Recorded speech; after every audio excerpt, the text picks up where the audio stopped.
Hey,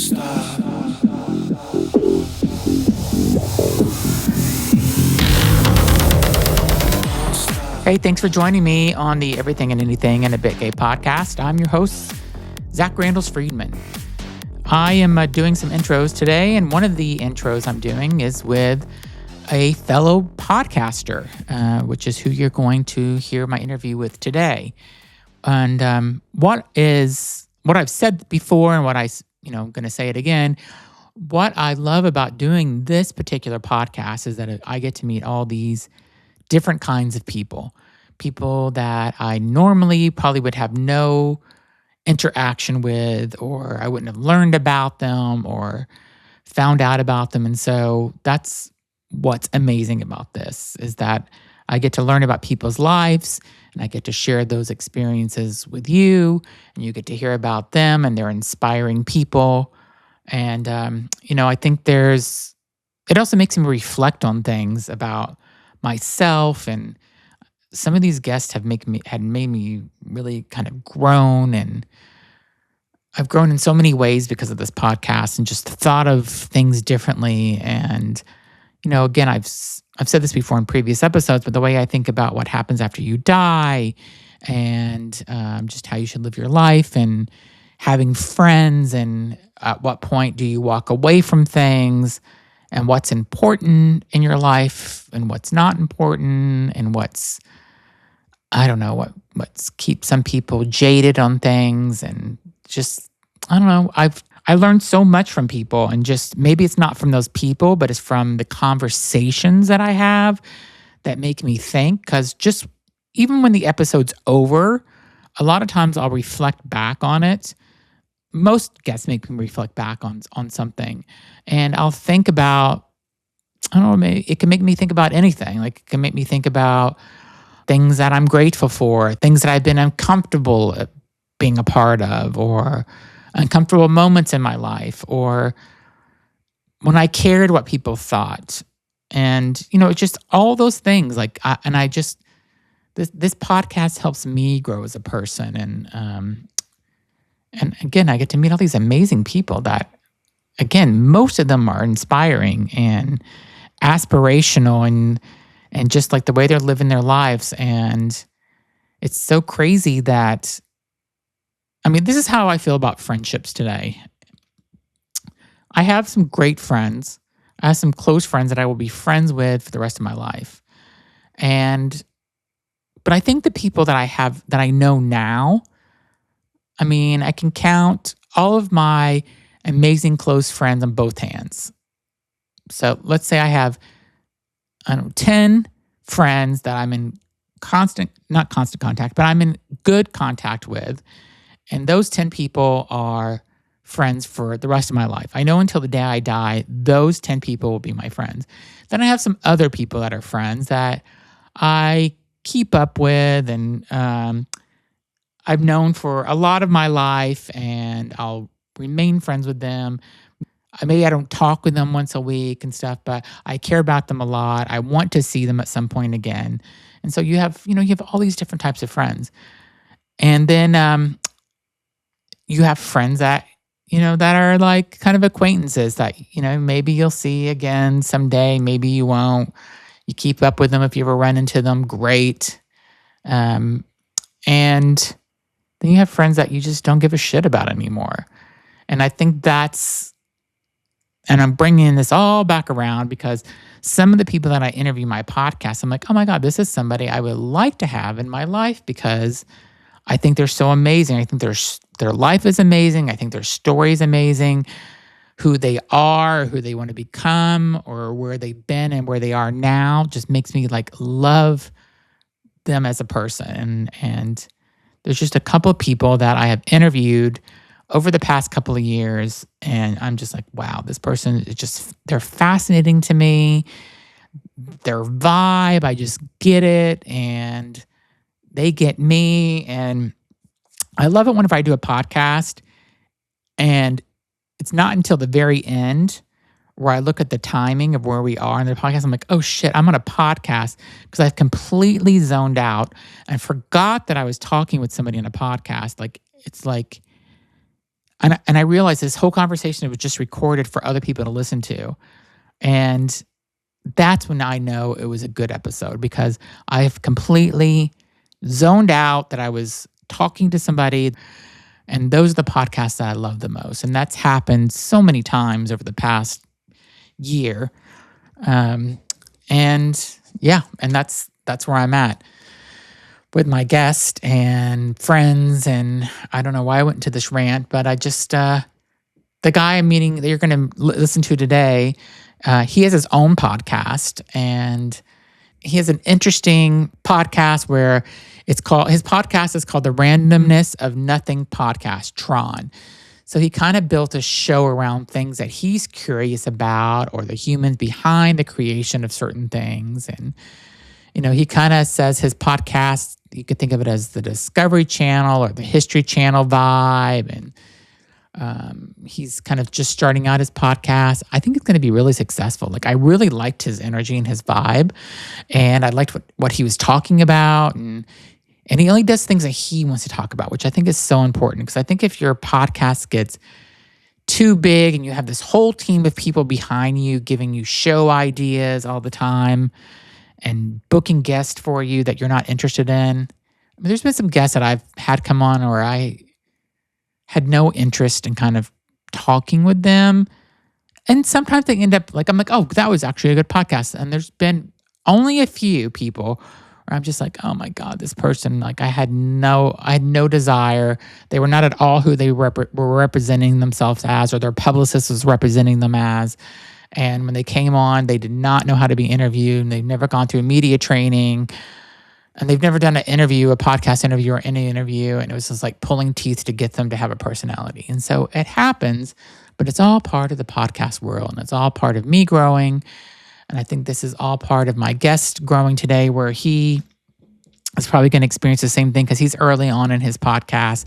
But again, his podcast is growing successful. I think it's going to be a huge success, and I'm really glad I got to talk to him. So I hope you enjoy my interview today, and follow his podcast, and leave me a comment on this podcast and tell me what you thought about this interview, and also what you think about my podcast. I need some comments this year. So 2026 is going to be my year to get more comments and ratings, hopefully good ratings for my podcast. So enjoy. Thanks for listening.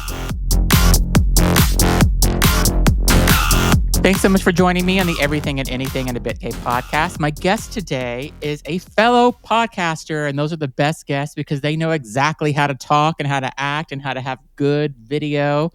It's Rashad Woods. Welcome to the show. Appreciate it, and thank you for your time. It's an honor and a pleasure. So tell me a little bit about what your podcast, tell us the name of your podcast. And just for all my listeners, as you know, I will put links to all this into the description of the podcast or video that you're watching. But tell my audience what the name of your show is and what you do. Because I listened to a couple of episodes, watched a couple of videos actually, and you got a good interview style. So tell us a little bit about it. Yeah, it's called the Randomness of Nothing podcast, TRON. And so, I'm that guy that's either going to bore you to death or you're going to be intrigued by me. There's really no gray area, right? So anytime somebody's having a conversation, I would always have obscure facts, obscure notes, things historically that I just knew off the top of my head, and I could pinpoint and reference in sentences. And finally, it kind of dawned on me in the last couple of months. I said, man, let me make a podcast about my own curiosity. How did things function? How did things work? How did you create this? If you made a business, did you ever, how was the Sistine Chapel, painted hypothetically, right? So those are the kind of things that I was really curious about, because sometimes you can just exist, but you're not living, right? Yeah. And so my job was to find out how people were living. And how are you finding your guest? And how long has your podcast been out? Let's start with that. Yeah, since about April. Cool. I've had it. Wait until you get past the first year. Okay. And if I know you're probably looking for guests, but after you get past the first year and a couple of months, you're going to get overwhelmed with people wanting to be on your show, and you're going to have to start turning people away. It's funny, right? Because I still haven't turned people away yet. So, ultimately because I'm not inherently a rude person, right? So it's you don't want to say I can't do that, so it does get to be a bit much, right? Because, I'm on some pod matching, platforms. And what's really cool about it is I've had the fortunate distinction where I haven't had those guests that have been like, okay, this isn't going to work. Because I think the medium and the space that I've kind of cultivated, where curiosity, success, Yeah. Almost like a Discovery Channel, History Channel kind of mixture thing, Yeah. has kind of like, those are kind of neutral, safe spaces for people where it doesn't dive into those kind of controversial things that, people can get very tribal, so to speak, with. Yeah. I mean, there's just sometimes where somebody comes and wants to be a guest, and I might think they're a little interesting, but they want to talk about doing leadership classes at their work, and I'm like, that's not my show. So Yeah, for no sure. no one's gonna listen to that. Yeah. But have you had a guest yet that you've interviewed where you're like, I can't air this? No, it's no. I've gotten actually quite lucky, right? I've had a couple people. I keep it PG, where they've kind of gone on the cursing binge a little bit, and I've just had to hit the edit button behind closed doors. But no, there's never been one of those ones where it's just like, you know what, man, this is going to go sideways, and for the both parties involved, we need to not go down this path. I have not, to this moment, knock on wood, had that fortunate situation. It will happen. I know it will. Lightning will strike. I had one. Also, so I wanted to have somebody that was a MAGA. So I mean, I don't talk about politics in my show ever, right? But I wanted to have a MAGA person on my show that's gay, and I want them to tell me like how they became MAGA. And just for the record, I am not MAGA at all. I'm opposite of MAGA, and I don't care if people like you be what you want to be, but I need to understand like how you got there. Yeah. And so he just came on, and he was a gay Republican MAGA guy, and he just was bashing everybody and everything. It went south on you. Okay. It went south, and I'm like, and I'm still keeping it like I'm not judging him at all. I'm trying not. In my head, I am, but I'm not. On the podcast, I'm not. For sure. And he just went like, I don't know. He just got. Yeah. Those are unfortunate, right? Because, in the reality for me is that in the space that I've tried to do, it's funny because I tell people, I say, I've never asked who anybody voted for. I've never asked who anybody worships or does not worship. And the reason, first of all, there's plenty of shows that people can do those on, right? Exactly. And I get, your show, you're like, hey, I have a perspective I'd truly like to hear. And I'm not negating, curiosity or just perspectives of human nature. But for me personally, I was like, there's 1,000,001 shows that always look for hot takes of what somebody said. And then for me, like the one wall I can kind of put up is this show. And I've just kind of put that barrier up where I'm like, I really just I don't do that on my podcast because it's exhausting, right? And I'll go a little bit further. If it's a hockey podcast, I'm not going to talk about basketball and baseball. Yes. Right. Yeah. Because it's a disservice to the audience to talk about a topic that isn't resonating with my audience. So I just stay away from those things. I just inherently I do. It just doesn't stir my it doesn't stir my drink. Yeah. So and I try to keep my show really positive, and people that are inspiring and people that are, and I just do people that I think are interesting or it's an interesting topic, and I just kind of go do whatever I want. So it's my show. Well, and selfishly, that's why I don't do that, because realistically, and I've had people message me, that have tried to talk about like, deeply religious things. So in the context of something, let's say if you're an archaeologist, right, and you're in a certain country, a certain region, I don't mind the religious aspect of that. Like, right, because those are historical things. Like we've all watched like movies like Ten Commandments or things of that nature, and you're like, even if you're not, spiritual religious, like this is a historical situation that resonates that could be respected with religion. But I have no intention of trying to push one thought process or belief onto the show over another. I think positivity, humanity, and well-being are universal themes that are irrespective of whatever lifestyle choice somebody adheres to. Yeah. When did you, and if you don't want to answer this, you don't have to, when did you decide I want to be a podcaster, and do you have a kind of corporate full-time job also? Yeah, I do work full-time. I won't disclose where I work for the purpose of the show. But I think that it's funny. Like, I guess like before podcasts exist, I kind of always was a podcaster, right? So like, but I decided like, really in the last like 6-7 months, I need to put my head down and actually do it, because the reality about, thoughts is that it's hard to put yourself out there because you're concerned about what people could think. Yeah. When you're younger, it's funny, you watch a kid doesn't care if they trip and fall. Yeah. They don't care if they slip or bust their tail. They don't care if they really get embarrassed. They may be insecure, but if they fall off a bike, they get themselves right back up. When you get older, you start looking around to see if people start, Yeah. thinking some type of way. And then the second part about it is that, there's a million and one podcasts out there. So how am I going to cultivate and narrow my specific lane? There's a million sports podcasts out there. There's a million political podcasts out there. Yeah. But I thought this little lane that I kind of was in, where I'm like, what do you do? How did you make what you did? How did you create whatever you created? How did you become this entrepreneur? How did you go off the beaten path? I've had the fortunate distinction of talking to people who have served in the military, from culinary artists to life coaches to people who have built software platforms to nonfiction authors. I have some upcoming people that are archaeologists, right? And I'm just like, holy smokes, I get a chance to talk about how you went globally and had a chance to excavate and be with teams.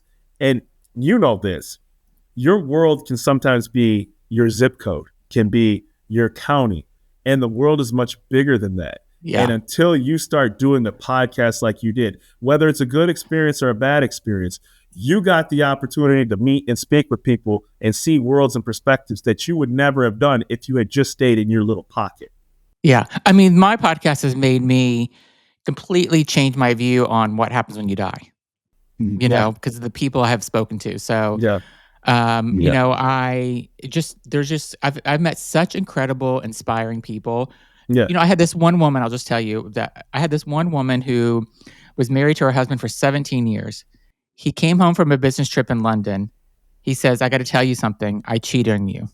Wow. And she said, oh my God, like, what was her name? She goes, well, his name. And she's just like, oh, what?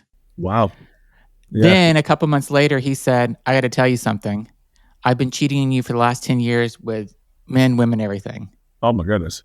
Wow. And so her whole world blew. But the good part of the story is that she was so inspirational because she has made a whole life for herself. Yeah. He's living in some studio apartment now by himself or with somebody, but she's got a beautiful house, amazing kids. Like, she's got her shit together, and she's so amazing. And she's one of the guests that she was early on in my podcast, and I just loved her comeback story, like how she came back. What's interesting is that, you start to realize just how many times people have picked themselves off the canvas, right? Because, you have some stories that'll make you cry. Like, it's not just about their career. It's not just about, oh, you created this. They'll be like, I overcame cancer. I was in the ICU. Mm-hmm. I got divorced. I was, financially ruined. I was at rock bottom, to your point. And so, oftentimes I think people look at somebody with a fancy website, and I'm not knocking that, a good speech and very inspirational stories of success, but they're like, I went through, hell. And so when you start hearing that, it really starts making you do two things. Number one, it makes you a better listener. And number two, it makes you give less excuses in your life, right? Because you talk to enough people, you'll have some stories that'll make you want to cry. And, you really, truly will. So I think that it makes you a more sensitive person. It makes you a more understanding person. I know sometimes podcasts can sometimes be a lot of flame throwing and a lot of, I get a chance to get this off my chest about this particular group of people. It can be a negative space, and it can be very, very, aggressive to the point where, like, this isn't the purpose that I wanted to cultivate. So if you can bring positivity into the world, I think that resonates very deeply with people. Yeah, and that's what I want to do, and I want to give people a voice, and I want people to tell their story. I mean, I have everything from psychic mediums to I have everything. Like, I love talking with different people. So think about the effort that it takes to get on here and actually be me, right? Think about, like, the time that it actually takes, the time out. Like, obviously, I think people do it because, privately they know it makes them a lot of money, right? Yeah. And I'm not, again, I'm not pointing at any group of people in particular, but it's just like, I just find that kind of medium kind of exhausting. And I'm glad that, I'm talking to somebody who's trying to do the same thing. Yeah.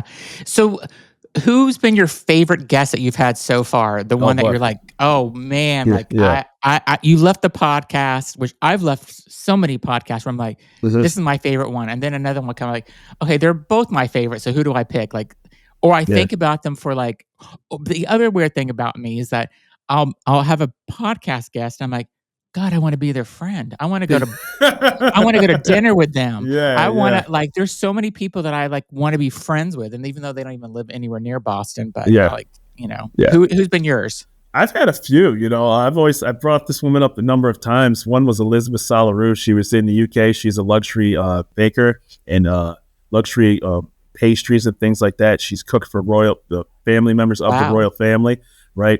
And she did it she bootstrapped it, right? She did it all on her own. And I'm just like, to be talking to somebody that reached out to me that was like, this is what I've done to Yeah. create my luxury baking business. I'm like, first of all, irrespective of how you feel about royalty, that is absolutely fantastic that you get a chance to do that for a living. Like it's, over in the on our side of the pond, we may look at royalty like, like we don't really do royalty here, but Yeah. like that's a huge honor, being in that side of the world to be able to do that. Right. And then, another one was Barbara Wiseman. She does the Earth Organization. She's in California, and her company, basically nonprofit, does environmental causes like oil spills and wildlife preservation. And all of a sudden you're talking to her, and they have safaris they do and all sorts of different things involving earth sustainability and how we have to partner with the world to be a good steward of what we're around us. And you're just like, man, I never would have been able to talk to you if I hadn't done this show. And that's not a slam on any other guest, but sometimes you're just like, man, how did you find this line of work? Yeah. Yeah. I mean, there's some incredible people out there. How are you planning your show? Like, what do you have coming up for 2026 that you'd want people to know about? I think the one thing I want people to know about is that the Randomness of Nothing podcast is certainly growing. I have over 70,000 downloads on Spotify, and I'm not in any way big up in myself, but I do this all myself, right? Yeah. I book my own guests, I interview everything, I upload everything all on my own. So anybody who thinks that sitting behind this microphone and recording is easy,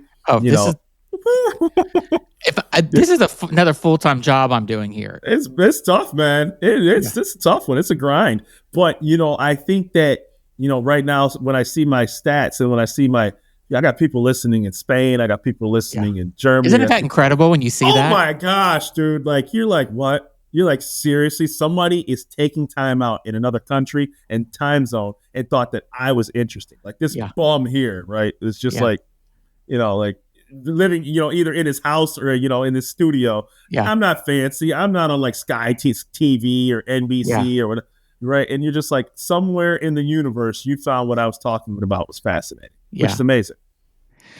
And so do you have I think I was trying to make a plan for 2026 about what I wanted to focus on, but my show's called Everything and Anything. So I kind of focus on everything and anything, and I'm kind of just taking the guess. So I'm not a good planner. Yeah. I'm just going to say I did have to hire an editor finally because the booking part is, it takes forever. Oh my gosh. Oh yeah. And it's fun.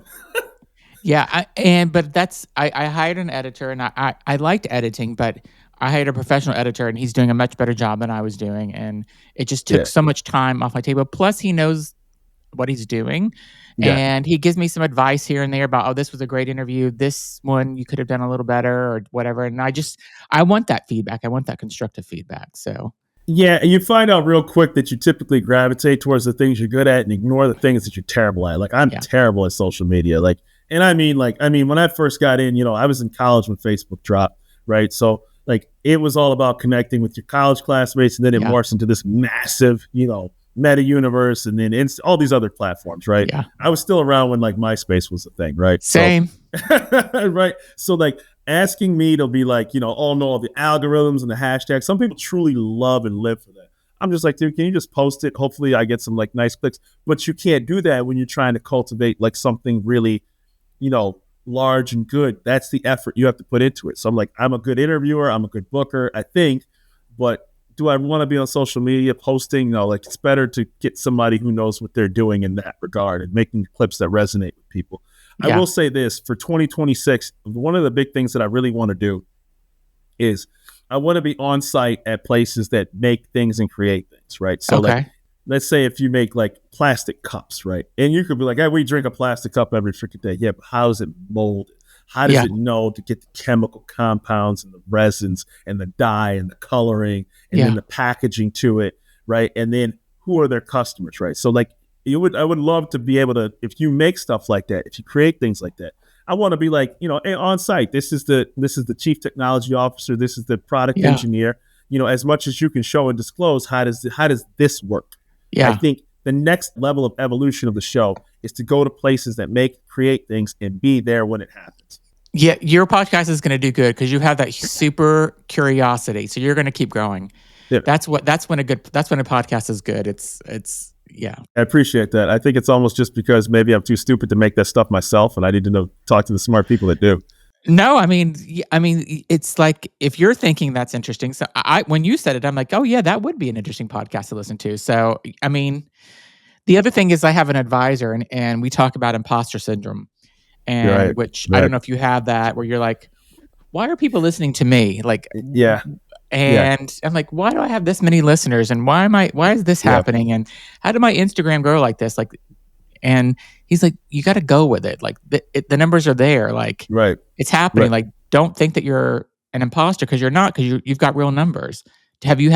You were kind of saying that before, but somebody's listening to me in Spain. Like, how did that happen? I think the number one thing that people do more than anything else, like, is for me was I had to be authentically me. Right. So like, I can't be, and I'm not knocking it, I can't be Jake Paul, right? Yeah. I can't go in there and like, I'm not a shock jock, right? I can't go in there and say, let me be rude to somebody, or let me insult somebody, or let me do something outlandish to get attention. Because unless you're really like that, or unless, and I don't mean it in a mean way, or it could be that tongue-in-cheek kind of way.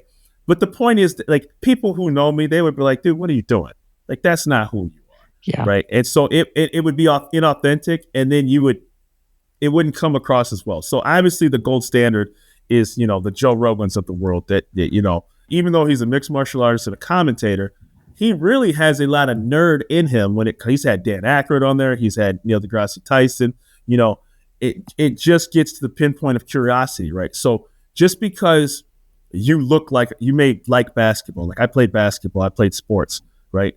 But I don't resonate with sports all day. Yeah.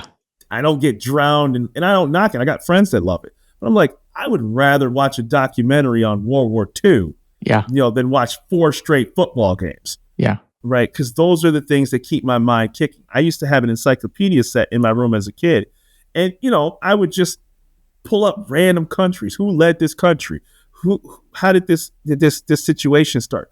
Why is this country in conflict with another? And I'm not here to talk about those things because those are C4 level conversations, but just knowing about it, right, are very important for my own mind and how I operate. Do you ever want this to be what you do full time?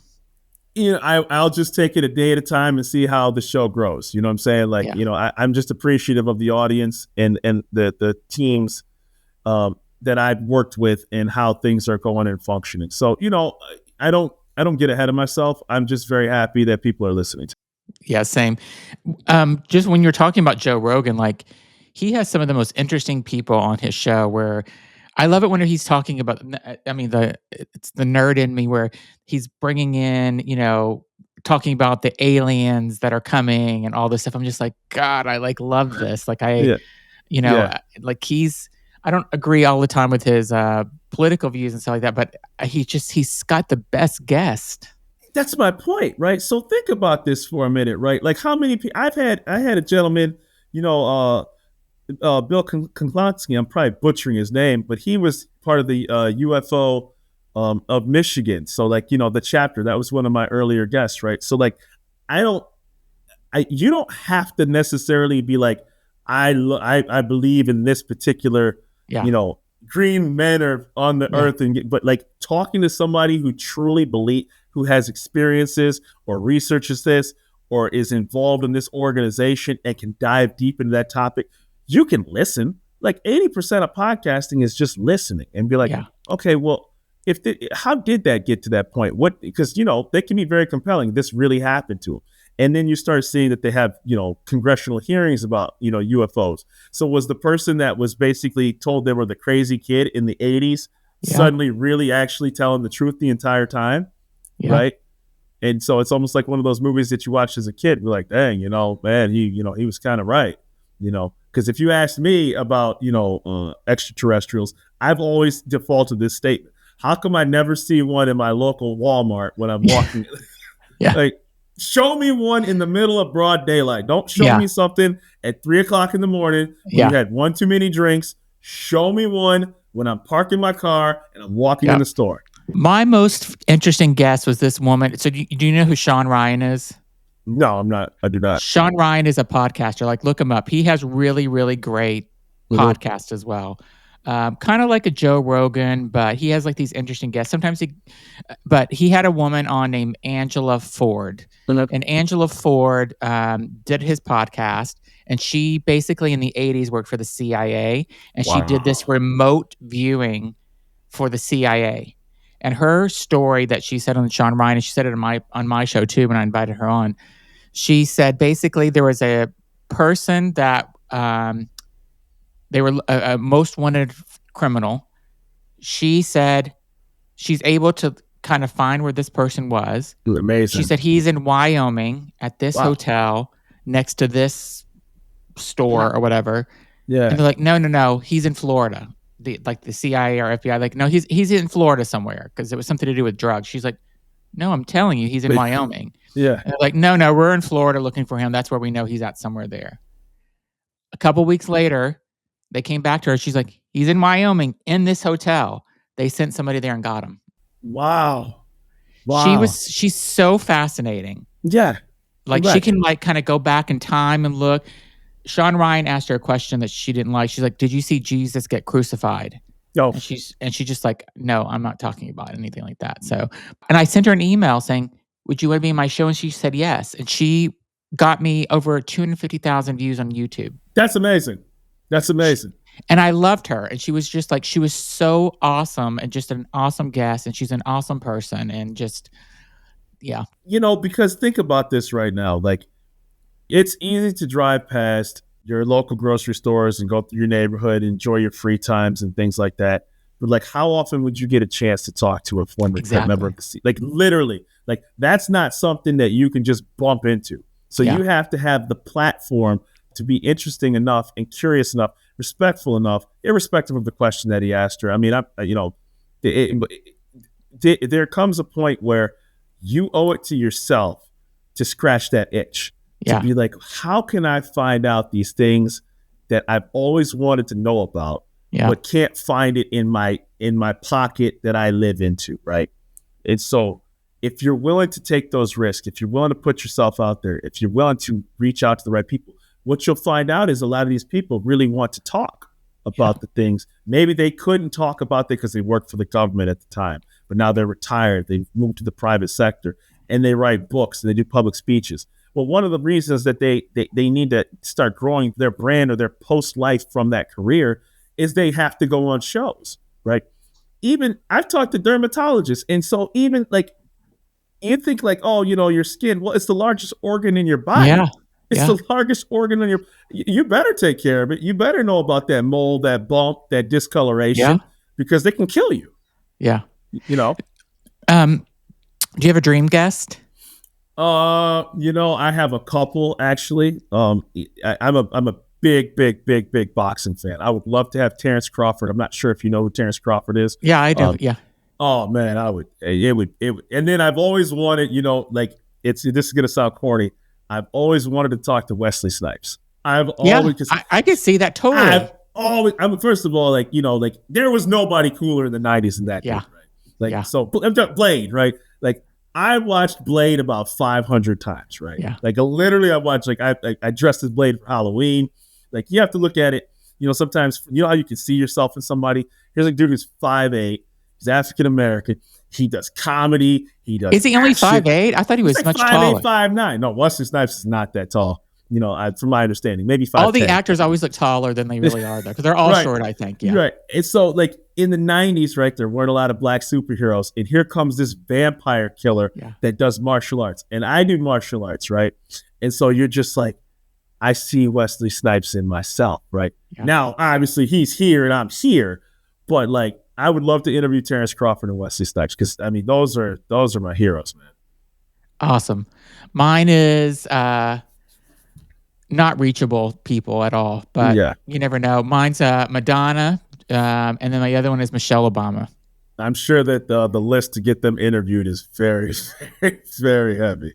I mean, you never know though. No, you don't, man. You know, and here's the thing, like maybe before, and this is the beauty about social media and platforms, right? Like before there was like, and it's like singing, right? Like before there was the gatekeepers for singing. You know, if you didn't meet a certain record executive, a certain AR rep, or a certain assistant, somebody didn't grab your demo. And I'm prefacing this because I can't sing a note. There were walls up that people maybe couldn't get in. Hey, I live in a very remote location and nobody will ever hear me sing. Well, with the internet now, it's kind of broken those barriers down. It's like to your point, like your show, like somebody doesn't have to necessarily fly out to try to hear who you are, right? You can do things remotely. You can galvanize, you can grow an audience organically on your own in times where you weren't able to do previously, right? So keep dreaming, man. You know, your show's doing great. That's not to say you can't get somebody like that. So are you gonna try to contact Wesley Snipes one day? You know, I probably could. But I mean, I can only imagine how busy that guy is, right? And so but you never know. You don't. I mean, I would be, man, that guy. It's difficult to put into words how big of a fan I am because, you know, when you look at like even like the Marvel films, right? And then like he was in Deadpool 3. It's like, yeah, and I'm glad they gave him that respect because the Marvel universe started with him when he did Blade in 1998, right? And so like here I am 42 and you know all these movies are pumping out and you're like, where's Blade? Where's Blade? Where's Blade? Are you guys getting? And then you see him, you're like, man, thank God. So, and you know, not just that, but just like, you know, he was one of the guys that, you know, he would just go into White Men Can't Jump, Mo Better Blues, you know, Money Train, which doesn't get a lot of credit, which is really good. And then he just, you know, Rising Sun. I could go on about it. So, you know, if he's listening, you know, I would love to pick his brain. You know what I'll do? I mean, I don't have a huge social media following. I think I have 14,000 followers on Instagram. I'll tag him. Yeah, I appreciate it. I'll tag him on our promo video that I put out there. And who knows? You never know. You never know. This is the podcast for you, Wesley. Like, do it. Like, hey, listen. And I would never ask him anything, you know, personal, disrespectful, or anything, you know, out of pocket. I would just be like, man, it would just be, I'm such a big fan of his. And I would love to ask him about his martial arts because he's a very accomplished martial artist. Wow. That's amazing. I don't know. For some reason, I have a vibe that you're going to get him. Not through me necessarily, but I think you'll get him. Yeah. I mean, that guy deserves a lot more credit than he gets, to be quite honest with you.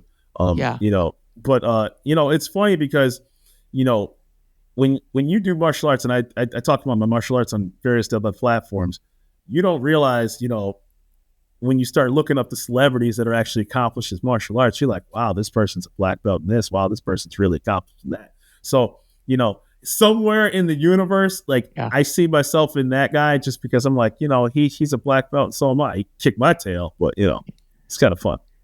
Who else has done martial arts that would surprise us?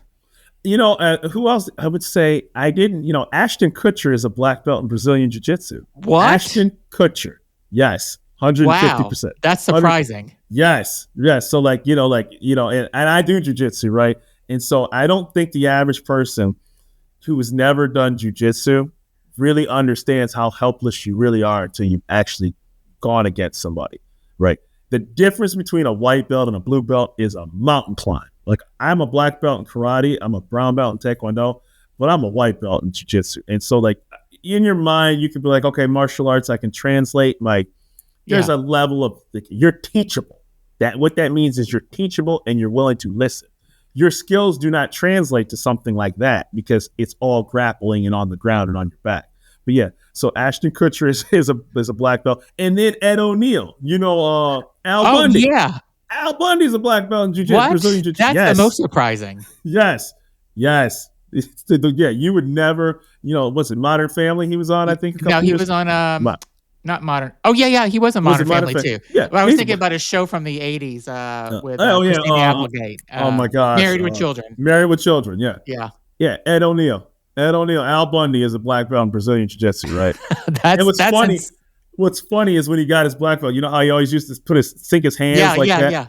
when he got his black belt, he made that same pose, right? And you're just like, so he always kept that in his mind with his character because it's it's his iconic role. Do you ever feel like your topic sometimes, like I feel like I get stuck in a topic and I go down a rabbit hole sometimes where I'm just Oh like, yeah, I got to get off this topic. I can't have another guest on here talking about that, even though I think it's so interesting and stuff. But I'm like, I gotta switch it up. yeah. It's. I won't say anything bad about any particular guest or anything in particular, but there are certain ones where you're like, okay, I would like to have more historical based, creator based. I made a particular good or service or product that I think can resonate with people who are creating physical things Yeah. or make things. I would like to dive more into that. Even if you made like some sort of candy, I Yeah. would like. So it's not a case of I think all my guests are interesting. I want to continue to build the guests. I'm not in a position to as I'm growing it, maybe I could be more selective. But right now, it's still growing. So I never want to, anybody who's reaching out to say, oh man, I do this, but so Rashad's not interested.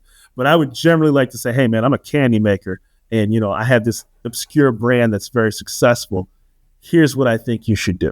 And I would like to find and kind of dive into that. I think that's more of the mold for 2026 is to get more into the making of physical things, So you really you would do on-site interviews more than online? Oh, for sure. For sure. Okay. I've never done oh no, that's not true. I've had early on I did, because I had people, my friends that were on my podcast, I did on-site. I mean, I would love to do, a live podcast, not online. Oh, but dude.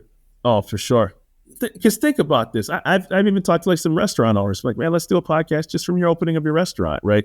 How did you, what foods do you serve? Let's do some taste testing. Yeah. Let's even if you have a juice bar or something like that, how does your customers react? That's sensitive because they're still doing it in the line of business. Yeah. And so the timing can sometimes be very hard, right? Because is it authentic? Are you going to get people who really just want to eat and not have a camera shoved in their face? Yeah. Right. So it gets kind of like, I want to be respectful to the business owner because there's not really a right time, so to speak, to do that, right? Yeah. So Theo Vaughn, I don't know if you've ever seen his podcast. Yeah. So he brought in a lunch lady from a school. Like he does, like he brings in like these like random people. He brought in an Amish kid. Yeah. To talk about. Man, that's awesome. Like he just kind of like brings in but then yet he'll have like, I don't know, Jerry Seinfeld or somebody on the show. I don't know if he had Jerry, but he'll bring like in a big celebrity. So he does like the whole thing. And I kind of love that format where he could have whoever he wanted, but yet he's bringing in this lunch school lady and like just talking to her. And it was an interesting podcast. Think about this for a minute, man. Like everybody at the end of the day wants their line of work or what they do or as a person to be appreciated, right? Yeah. Right. And so if you can, the lunch lady who sweet woman serves these kids, maybe he had a good experience as a kid growing up with the lunch lady. And he's like, hey, this is something I want to elevate you to talk about your experiences and your lifestyle. One of the more fascinating things that I eventually want to get into is I want to talk to like museums. I want to talk to historical, like I've reached out to a couple museums. Think about how much you walk in there, but do you actually get a chance for them to tell you about what they do? And their outreach and what programs they have to offer usually are cultivating them. But like, okay, if you're a science museum, like what got you into science? What got you into this field? What displays do you have up? Yeah. What's the context? What's coming up next? If you're more curious about the world that functions around you, you learn to appreciate it more, right? Because it really, how did people know how to make glass from sand? How did people how did you know? How did people know how to do that? Like, you know what I mean? Like the aqueducts in Rome. These people had no instructions, no math, traditional background. How did you know to get fresh water to a remote area, kept it clean and filtered, and then you have to do it by hand. You have to all do it by hand. And then you have to know the pitch and the angle to put these things at so that way it continuously flows and you get it to a community. Right. Unfortunately, a lot of people have to die, in that process to get those things to work. So the things that we take advantage of, readily available water, readily available food, sanitation, Yeah. right? It's a dirty job. Nobody wants to talk about sanitation. Yeah. How do we get fresh water every single day? I wish you would interview somebody that could talk about the whole pyramid thing. Like, how did those really get built? Man, that's coming. Trust me. Okay. That's on my bucket list. Yeah. So, kind of to pinpoint where I come from, like, and I say this respectfully, I don't find any joy when people die, but when they have engineering disasters and they say this happened, how did they fix these things to make sure they don't happen again? It could be a train accident, and bless the people that lost their lives and their families. But what did they do to make things better from those trains so that way they didn't have those derailments later on? And then they find the flaw engineering wise, and you're just like, man, you can find good from your curiosity out of horrible events. It's not something you're just watching because people really did die. It's nothing fun about that. But the engineering perspective of it and the creative process from it, I'm fascinated about. Yeah. Well, I think your show is interesting. I love how curious you are about things. Thank you. And the things that you're talking about that you want to do. I think go for them, because I thought everything you talked about, like, I would listen to that episode. So I appreciate that, man. I appreciate that. Yeah. So again, the name of the podcast is called TRON. So it's the Randomness of Nothing podcast, which I love that name. So thank you. Appreciate it. And you're on all podcast platforms, right? Absolutely. And I talk to people who are much smarter than me. That's why I asked them the questions, and they made the things that they made. And so go to the description of this podcast. I'll put links to the Apple and Spotify and to the website tronpodcast.com. Go check it out. And thank you so much for being on. You were an amazing guest, and whenever you get the podcast award of the year, I want you to come back on and talk about that. Zach, I very much appreciated that. And then more importantly, Wesley Snipes, if you're listening, I would love to have you on the show. Wesley, get him on, because if he gets on, then I feel like I'll get a free dinner from you or something. Like, I'd fly to Michigan and get I'm fan out in a minute, man. I would completely fan out. So, no, I appreciate you. It's been an honor. All right. Thanks so much for being on. If you haven't subscribed, go ahead and subscribe and leave a comment. And don't forget, check out the TRON podcast, please. So thanks, everybody, for listening. Thank you. Appreciate you.